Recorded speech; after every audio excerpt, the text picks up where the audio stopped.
Let's start with something easy. Uh-oh, I don't know if there's any easy ones.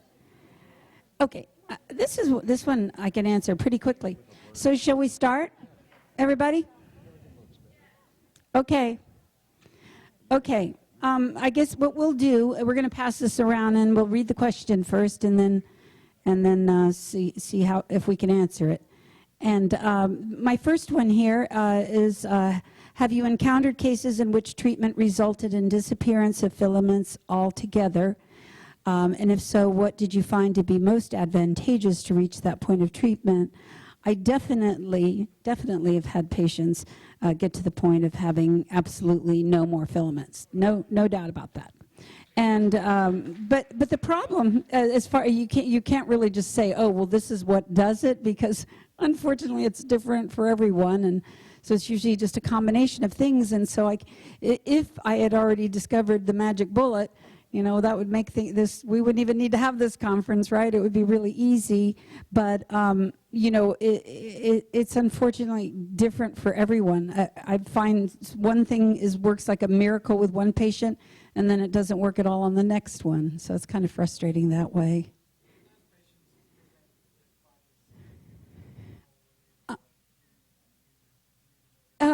Well, I have to say that, and he just asked whether the patients who had gotten completely well and stopped having the filaments altogether, if they, well, I guess you're sort of asking like how severe was their case or something.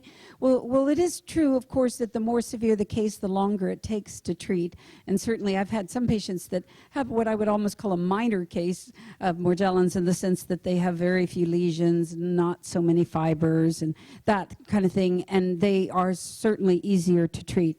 However, I've even had some that were pretty difficult to treat if we did it long enough. I did have to treat, for example, one man for 6 years straight with antibiotics. But after 6 years, it's now been 4 years, he's been completely symptom-free. But, you know, it took him 6 years, whereas somebody else it might take 2 years or 1 year, just depending on what their situation is. But there is hope. You know, in that particular case, I think it was only a couple of years before he saw me. But, you know, that varies so much. I'm sure we all have patients that have had it for 20, 25, 30 years before they saw us. And generally speaking, the longer they've had it, the longer it takes to get them well. It depends on a lot of factors. I don't know, Cindy, should we, I don't know if people who are just raising hands here, and should we, how strict do we? Okay. Oh, okay, very quickly then, and then we should go on. Right. Detrimental?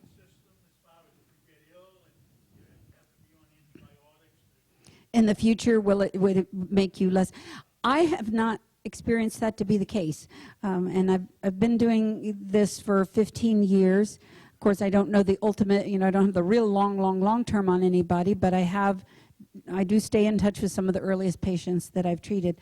And I have not seen the long-term damage that many of the infectious disease doctors are saying that we're going to incur by giving people these high-dose long-term antibiotics. Plus, I think it's very much a matter of you know, the cost-benefit ratio here, right? And so if somebody has no quality of life and you give them their life back, sure, there may be a little bit of risk, but in the long run, right, it's worth it. So I would call it remission, just because we don't really know for sure about cure. We don't know whether it's ever going to pop back up again. So I think it's kind of safer to call it remission, right? Just because there's so much we still don't know. So I will, guess, let's pass it, I guess, down to the beginning, Marianne. Well, I'll just say one more thing on that, because Dr. Wilson thought that I should. I whispered in his ear that I'd be dead if I hadn't taken antibiotics. So I don't have Morgellons, but I have Lyme. And a while ago I had liver problems, and when the histological sections showed lots of little spirochetes in there, and I took antibiotics, and Now my liver function is normal. I'm still on antibiotics. I'd rather not be. And yes, there's risks and there's legitimate reasons to be concerned about taking long-term antibiotics. But, you know, in my case, I'm alive and I would have been dead. So in my case, it worked out. So like Dr. Savely said, you have to weigh the benefits and the risks. So I have one question here, and then I'm going to pass it on so other people can have a chance to answer questions. I have read that Borrelia likes to reside in the hair follicle. I am evidence of that, as my hair has sticky black bulbs at the roots.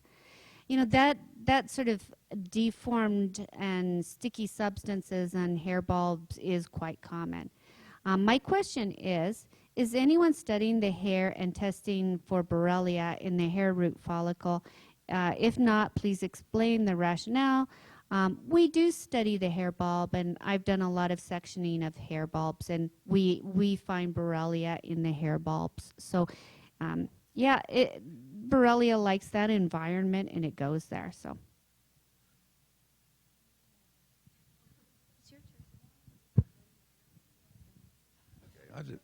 This is a short question. I don't know who asked this, but it says, "What are you doing up there?"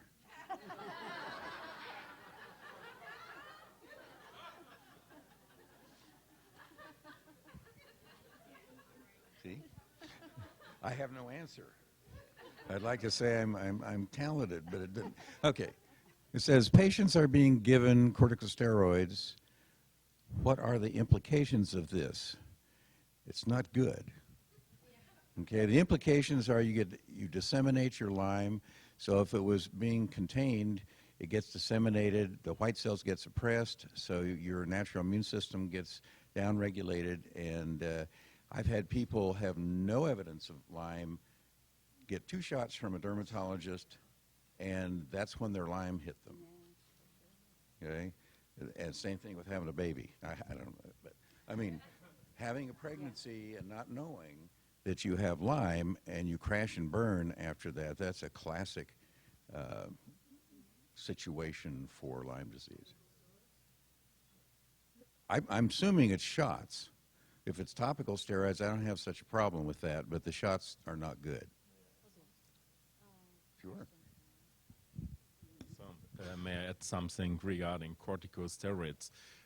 So in general, I totally agree not to use any steroids or immunosuppressants. But in some rare cases, we have to be aware that other certain health condition could lead to the need of corticosteroids. So especially if you have very severe chronic infection, at the same time severe onset of autoimmune processes. This is, from my perspective, the only indication to go for both. Not only on corticosteroids alone, but in combination with antibiotics, it's pretty well working. And we have to observe these patients in a more specific way regarding additional immunosuppression, but this works very well. Also, we've seen a very helpful injecting Kenalog, a long-acting corticosteroid, directly into lesions that are very severe lesions that are having a very hard time healing. We've had very good success with injecting this directly to the lesions. Oh, it's your turn, Karsten, for your question. Okay, I have only a very tiny and easy to answer question. So regarding possible other vectors without ticks. So if there is, if there are any, or if there's any research confirming that other sticking or sucking insect could transmit tick-borne diseases, and this is really true. So we have evidence from several studies that deer flies, horse flies, and normal mosquitoes could also transmit the infection. So there's ongoing research in Europe, especially in Finland, so where myriads of mosquitoes are always buzzing in summertime humans. And there was also published a study around 2 or 3 years ago in Germany from the Senckenberg Society, which is a medical society confirming of transmission of tick-borne diseases, especially Lyme disease in Germany, by normal mosquitoes. I only have one question for today, but I'm probably going to have more after presenting tomorrow. And my question is actually very similar to the question you just heard, but it's more specific to Lyme disease and Morgellons, not tick-borne diseases in general. So I'll just read the question quickly. Could the difference in geographic distribution through self-reporting be due to lack of recognition due to Lyme Morgellon being associated with the tick vector when other vectors may be involved, such as nematodes, mosquitoes, etc.? And correct me if I'm wrong, but I don't think there's much evidence for Borrelia being found in other vectors other than ticks. But for other co-infections, though, definitely, like rickettsia I'll be talking about tomorrow, is transmitted by ticks, but also by lice and fleas, so all arthropods. So hopefully that answers the question. Rickettsia. I'll be talking about that tomorrow, yeah.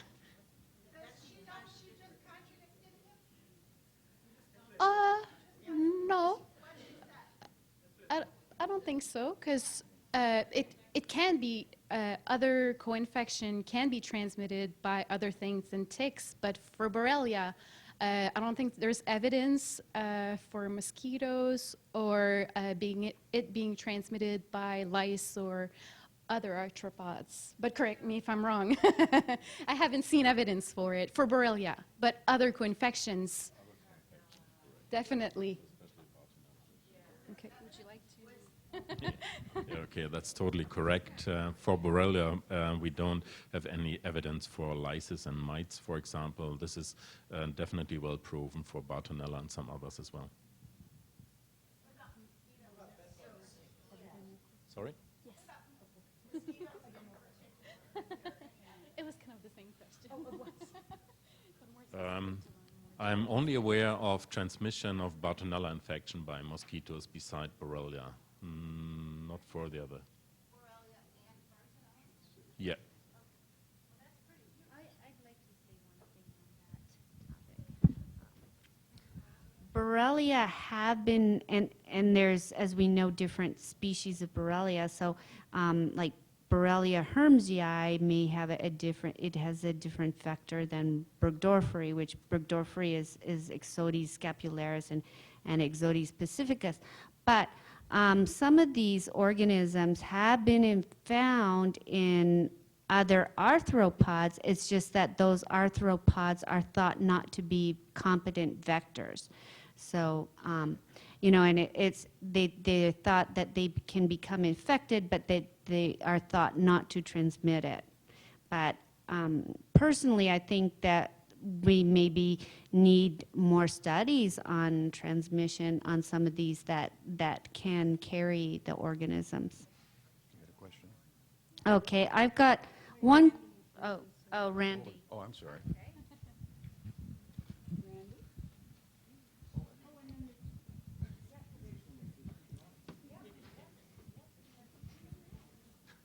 Well, if I ever develop a bullseye rash from my thousands of mosquito bites, I'll let you know. There's much discussion in research of the antiparasitic effects of the antipsychotic medications. Can anyone point to the methods in which this biologically occurs? So I went ahead and called up my Google. Well, there was one thing I just wanted to check on. It says antiparasitic, but a better phrase would be antimicrobial, because it covers a wide spectrum of bacteria.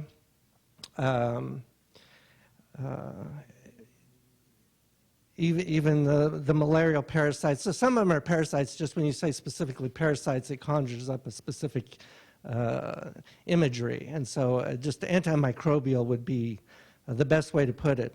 So now that I've said that, the answer is no, not really. Other than the effect is not like traditional antibiotics. It doesn't seem to affect cell wall synthesis or the other mechanisms. What little is known that I'm aware of, which is pretty limited, I will admit, but it is intracellular. I mean, it's actually getting into the bacteria to exert its effect. And actually, some of the antihistamines do the same thing.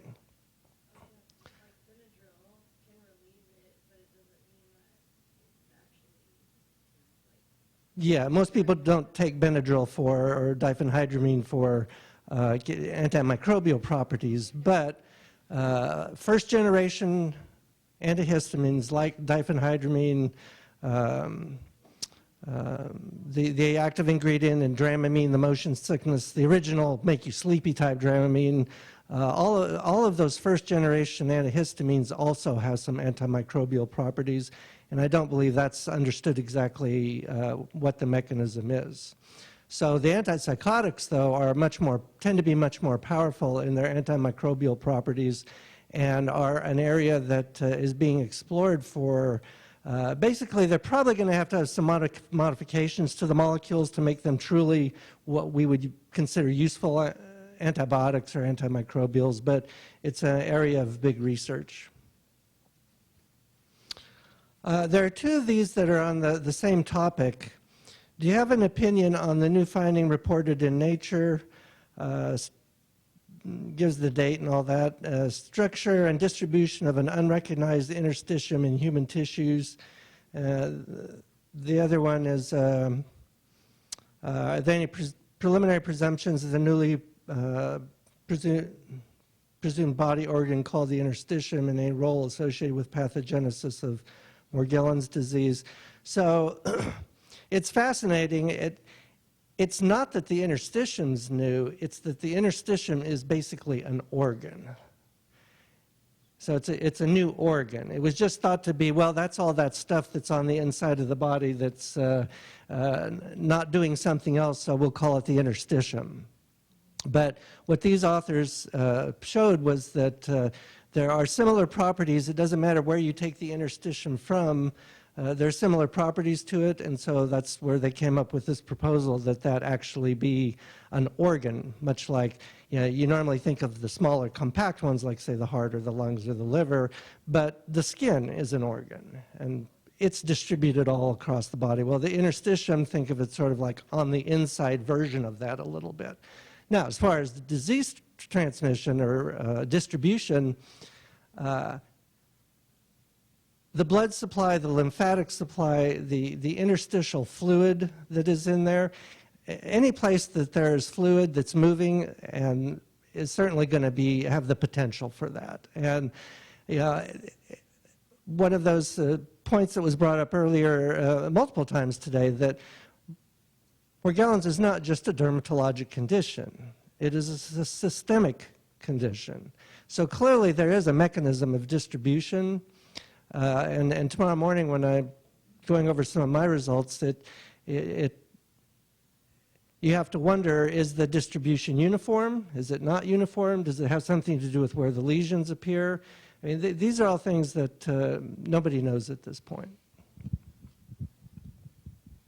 First of all, I want to say thanks for having me here. I feel like a loner here being the veterinarian, but I can tell you right now that the veterinary profession, small animal medicine, and that's what I've been doing, dogs and cats mainly, we're maybe in kindergarten as far as our knowledge of what's going on with the Morgellons, and also lots of trouble with Lyme disease. There's a lot more we need to learn. There's still some non-believers about Lyme disease. You know, it takes a while to really change the minds of people who already know everything. And there seems to be a lack of curiosity among scientists. And I have to congratulate everybody here who have, everyone here has a great curiosity to find something new and original, and we're not afraid of it.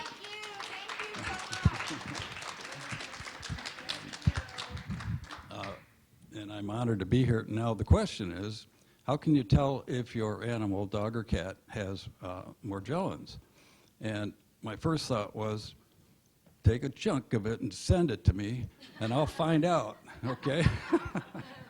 But quite honestly, the first time I thought I found some organisms or fibers in a golden retriever was about 14, 15 years ago, and it just, I didn't do much about it. Nobody was interested in it that I was associated with. And then I found some fairly recently, and now I know what I'm looking for. I didn't know what to look for. And having been here today and tomorrow, I'm going to practice differently when I get home because I think I've missed a few. I may get kicked out of the profession, but that's okay.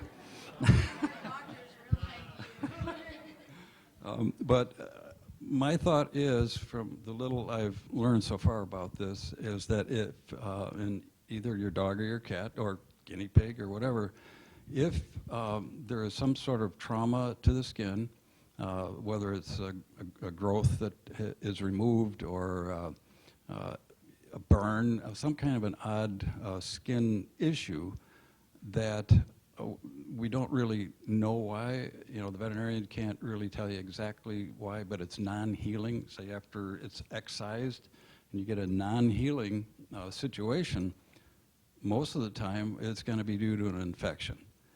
You know, pus forming and a typical bacterial infection. But I think with the Borrelia organism, that the lesions are dry and crusty with a little bit of an ulcerated bed to it. And it gradually, the one case that I'm going to demonstrate tomorrow, and it didn't seem to be infected, but the skin just did not want to heal. And so I thought, well, I'll grab some stuff and look at it under the microscope. And while I was doing that, I heard from behind me, "Oh, are you on that microscope again?" Yeah, somebody else ought to use it once in a while. And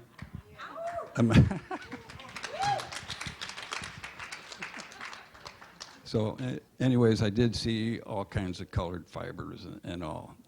And I quietly said, "Ha ha." You know, nobody did anything, you know. So anyways, I'm excited about this. I think you can tell, and I'm gonna try and carry the banner to the veterinary profession. It's time, okay?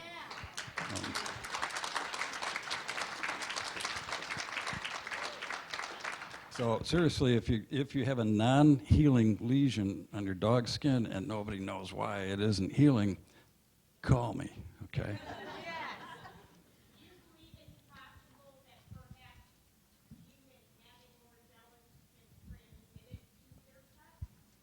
I don't think so, but I don't know. I'm going to defer to the experts. I don't know the answer to that. And, you know, even if it did, what dermatologist is going to say, "Hey, you've got Morgellons, and why don't you check your dog?" I actually, just recently I went to a dermatologist. He's a specialist and had, you know, lots of things on his wall. And routine stuff for being out in the sun too much. He was checking me over, and I said, "Oh, by the way, Doc, have you seen any cases of Morgellons in humans?" Well, he walked away kind of in frustration. So, you know, it was like, you know, the jury's still out on that. When they finally figure it out, you know, I'll pay attention to it. I said, "Okay, bye." Is it possible that the world we're living in now with dogs, cats, people, whatever, maybe the reason that some of this stuff isn't working the way it used to or isn't appearing the way it used to has to do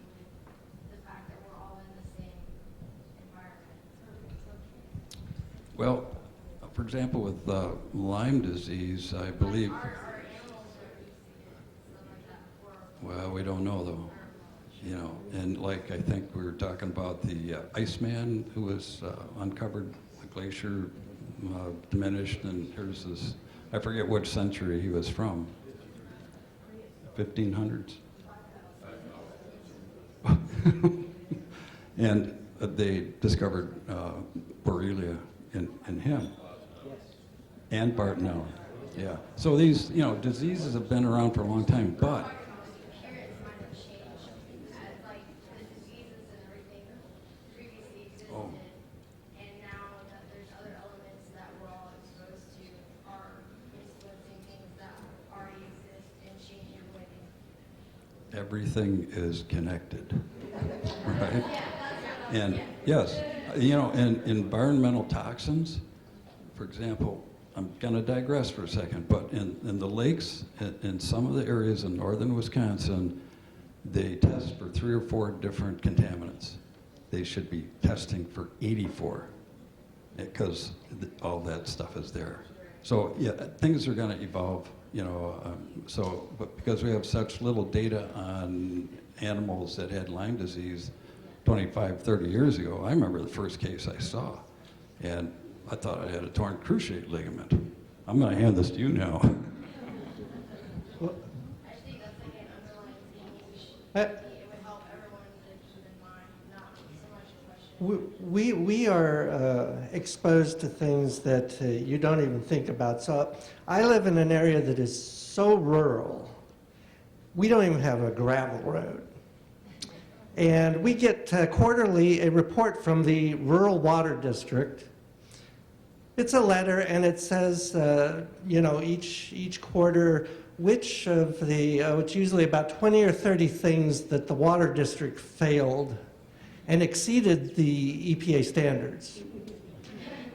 But there's always this reassuring note at the bottom that says, however, to be hazardous, you'd probably have to drink large quantities of this water for many decades. And they wonder why I have a high-quality water filter.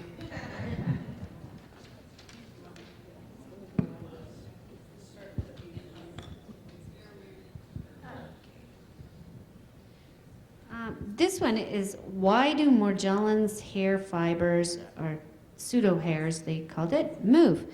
Well, a lot of patients ask me that, and then they bring me videos, and you can see these things move. But it's not, I have never seen one hair that had the movement of a living organism. I'll see something with a hair that's bent, and then it goes like this, sort of like that. And these fibers are really, really, really, really tiny.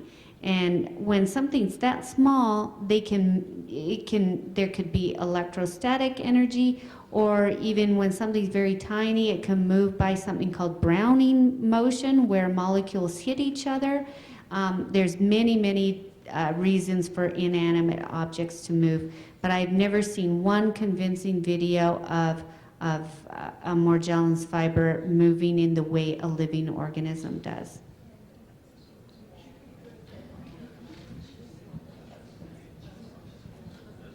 All right, this is a loaded question. Let's see, in your opinion, what is the reason for the CDC and IDSA denial of chronic Lyme? I think it's incest. Because it... What did I say? Oh. No, I should... Incest. Yeah. No, the problem is that they paint themselves into a corner, and they keep painting.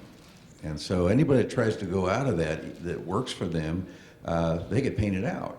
So it is a system that feeds itself.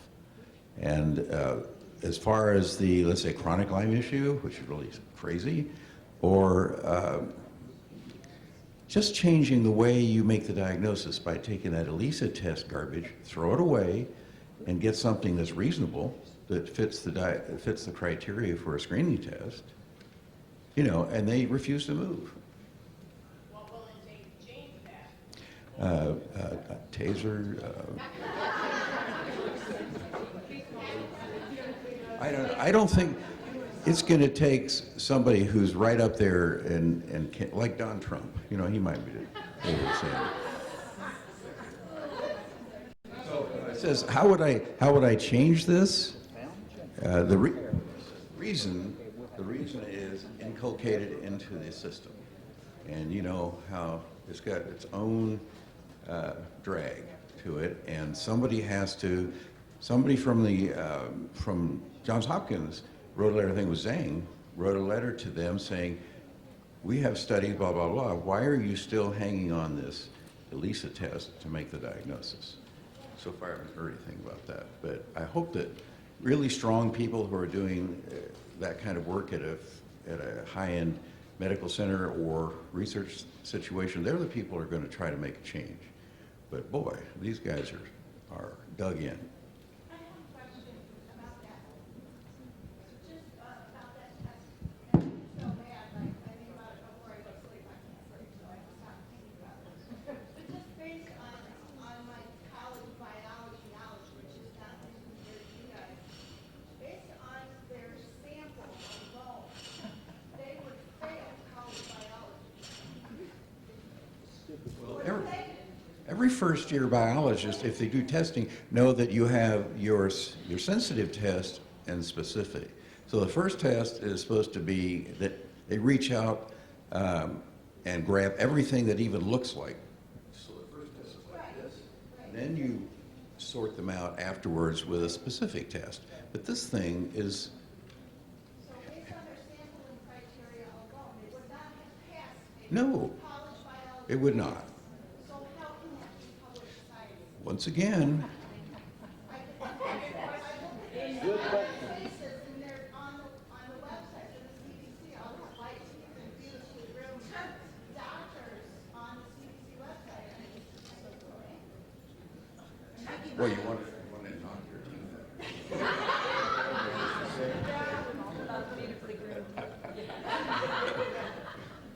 Do you guys think it's possible, or what would be missing from building a piece of technology that an old person can hold in their hand or execute on their phone to make a diagnosis or diagnosis? Like, I know this is being like controversial because American culture says, go see your doctor, you know, I'm not a doctor, blah, blah, blah, blah. But from the tech industry, I think like totally differently. Everyone should have the power to diagnose stuff in their hand.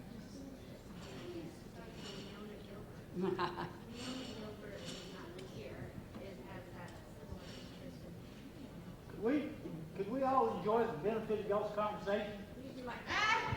Please use the microphone. Oh, excuse me, sir. Would somebody please escort that gentleman out the back door?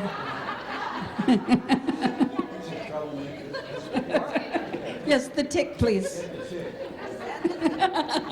She's actually doing it. It's incredible. I didn't know I had so much power. Anyway. No, but actually, I sort of think we already have that, because, I mean, all you need to do is get a lighted magnifier, and if you see the filaments under the skin, that's the diagnosis right there, basically, so. The problem is that society doesn't accept that. Like, when you go to talk Yeah. to someone, they're like, well, you just diagnose yourself. Well, you Yeah. know, nothing else in the world matches what I'm going through. Exactly. I know. It is describing such common, like, super It is a trick question. specific things. Like, I've been finding glitter on myself, and then when I finally find Morgellons, I see someone mentioning glitter specifically, and I'm like, I've been wondering about that for weeks. Right. What other, you know? So it's just, I think it's more of a societal mindset. Sure. And once we, yeah, I mean, gosh, as soon as we get more awareness. It's that no one listens to you because they want you to have. Right. You know, that's still quite the mystery, the glitter. But anyway, well,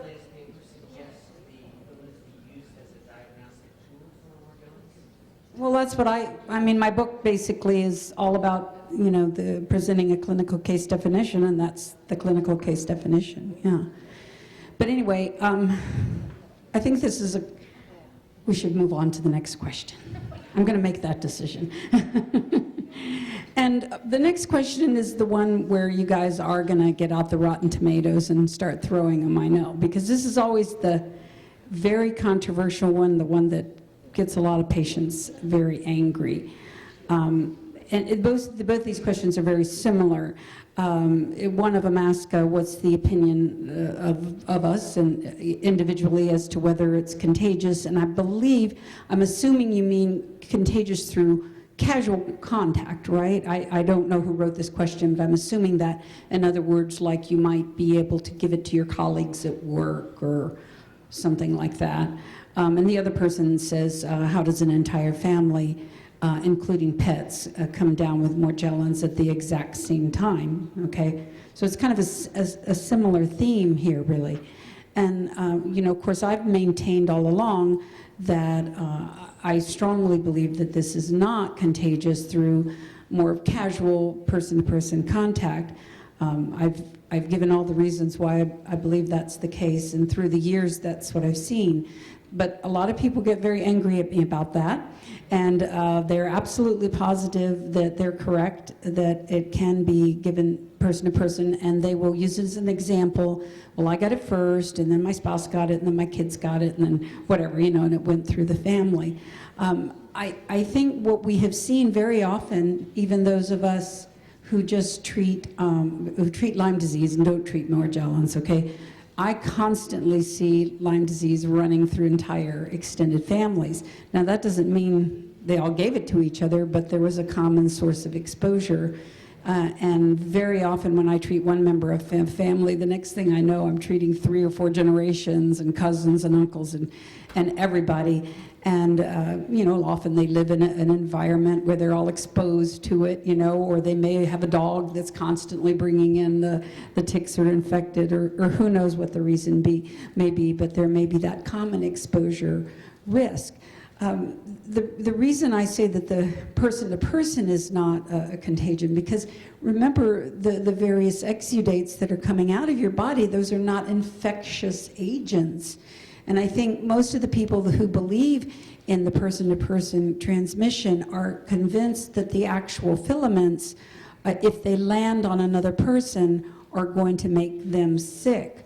But that's, really think about it. These are just proteins here from the body. These are not contaminants.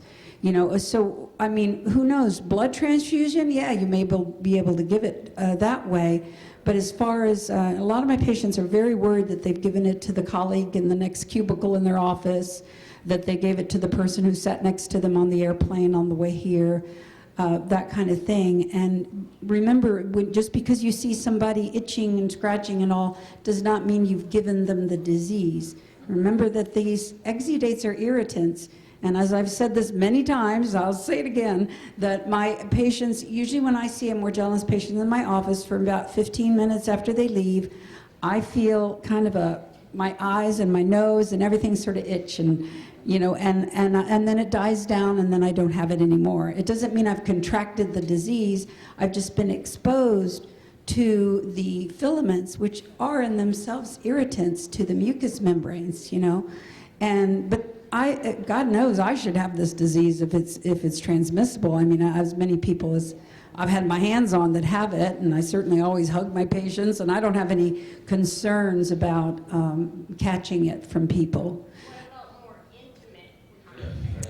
I've had many cases of patients who continue to be intimate with their spouses, their significant other, where the other person has never caught it. Sure, I think one thing that I do know is that people have to be immunologically susceptible, so they have to be in a weakened state to where they're susceptible to catching something. Very much the same way that if you went out hiking, a couple of you went out hiking and you all got bit by a tick that had Lyme. Maybe one of the 3 of you would get sick and the other 2 wouldn't. Well, they'd been exposed to the Lyme bacteria too, but just immunologically, they were able to deal with it. Whereas the one person, for some reason, they couldn't, and they became very ill with it. And so you have to look at the environment too, not just the pathogen, and the terrain, not just the pathogen. And so, you know, I know a lot of you continue to feel very, very strongly that I am wrong about this. I hear about it all the time. And that you really feel like it's contagious person to person. But, and I did a quick poll amongst my colleagues here who happen to agree with me on this not being contagious person to person, although if there's any researcher out there who disagrees with me, feel free to jump up and scream at me. One of the reasons that, one of my biggest fears was that. Right. You know, my wife, my dogs, I got 2 dogs that scratch all day long now, and I'm going, Right. oh man, you know. I quit my job, I retired because I work with young people who sat that close to me, I counseled, okay? And once they sat down, a couple of minutes later, they're scratching everywhere. Right. And then they get up and they leave, and then another student comes in, sits in this chair, I wave the chair down because I feel guilty. And they sit down and they're doing the same thing. My boss comes in, he starts scratching. We got rid of my Patriots rug because every time somebody was in that rug and we carried it out to the dumpster, he'd scratch it all the way out there. So I'm thinking, God, I passed this is for 10 years now. Sure. I passing this on. My biggest fear is passing on to 16-year-olds, my dog, my wife, and that was my train of thought for such a long time. Until Everyone. I got your book. Do those same people, they end up having continuing issues? I don't know, I don't follow more about it. But I mean, that was my fear, that was my fear. I know I got this, and I didn't know what to do with it. You know, I still don't know what to do with it. However, that was my greatest fear that, God, you know, hand this go from one person to another. And I believe you. I'm not saying anything, you know, I want to believe you. Okay? You know, because I wouldn't wish this on my worst enemy. Right. I think that's very, very wonderful, the way everybody just says that there's nothing I would never want to give this to anyone, neither this to anyone. But no, I feel the same way when I'm with somebody like this. I feel very itchy too for a while. Oh, excuse me, I'm sorry. Well, that gentleman who complained, we've already thrown him out, so we're okay.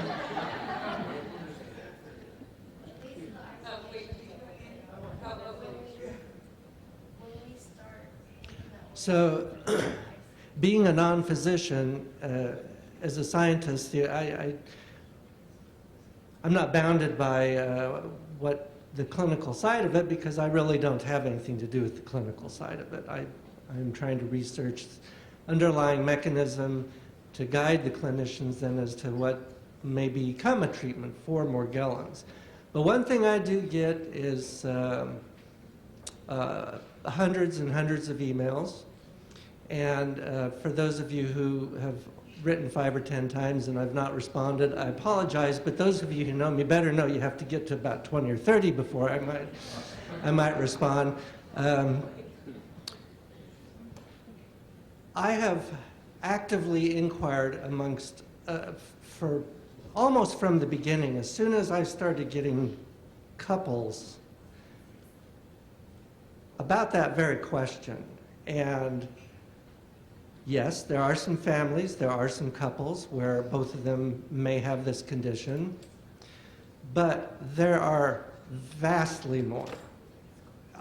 The majority, I don't have a number, but it's probably at least 95%, heterosexual couples, homosexual couples, lesbian couples who are not taking any protective measures whatsoever, and in some cases this has been going on for years, having normal sex relations.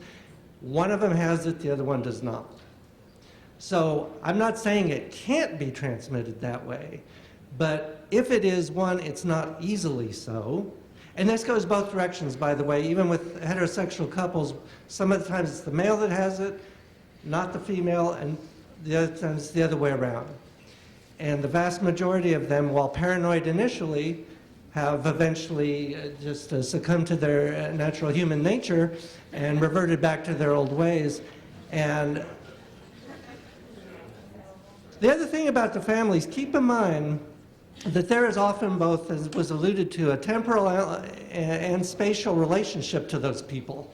They're hanging at the same places frequently at the same time.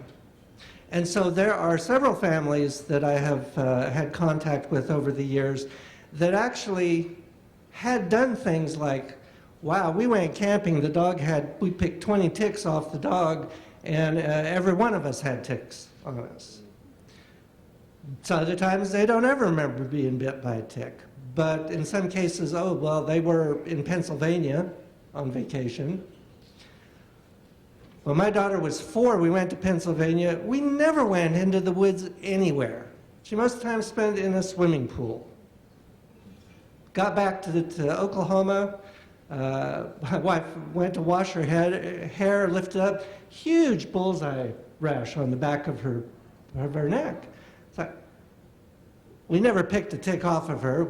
She was never in the brush. I mean, where she even got bit by a tick, I have no clue whatsoever. So I would have been one of those that said, oh no, she never got bit by a tick, except there was the evidence that was pretty remarkable. So it's more complicated than just saying, well, multiple family members seem to have the symptoms. And also, we do have one very clear case of a woman who had Morgellons disease, got married, got pregnant, had actually one major outbreak while she was pregnant. You can't get much more intimate than growing up inside someone. And the baby was checked early on, and then about an 18-month check. Perfectly normal pink skin, developmentally right on target. I mean, there's just absolutely no symptoms of Morgellons whatsoever. Oh, and she nursed for over a year. Again, a pretty intimate contact, plus the breast milk has been known to have certain pathogens as well as chemicals that can pass through it. So I'm totally with Ginger on this one, that I do not believe through casual contact that it is transmissible.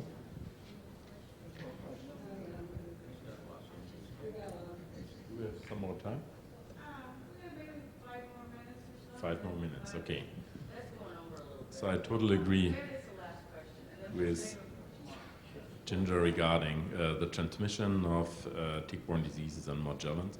But I want to point out another question regarding pain management. So the question is dedicated to the use of low-dose naltrexone and CBD therapy. So I, for myself, have introduced, I guess, around 2008 or 2009, low-dose naltrexone. First in patient with very severe neurological conditions, so sitting in a wheelchair, having weak muscle problems, so not anymore able to walk. And when we started our first trials with low-dose naltrexone and many patients, it was really good support to get much better outcoming results regarding their neurological issues. A bit later, we have also started trials in pain management. That means, so especially in those patients who had very severe neuropathy or neuropathic disorders, and this is also pretty well working. We start always on a minor dosage, mostly with 1 milligram, and going up to 4.5 at the maximum dosage, so week by week, and this is pretty well working. Sorry? Yeah. Yeah, no, for sure. And regarding the use of CBD, we had some legal problems for a long time in Germany. So officially last spring, it was first time allowed to introduce CBD officially in our practices. So we started immediately. Before I had some patients from other European countries where they had no legal problems, and I'd always seen really good response on the use of CBD. So we are actually working mainly with one CBD oil called dronabinol, which is definitely much better than all the other moderate and strong painkillers. So it's pretty well working for the pain issues as well as for neurological issues as well. Yeah.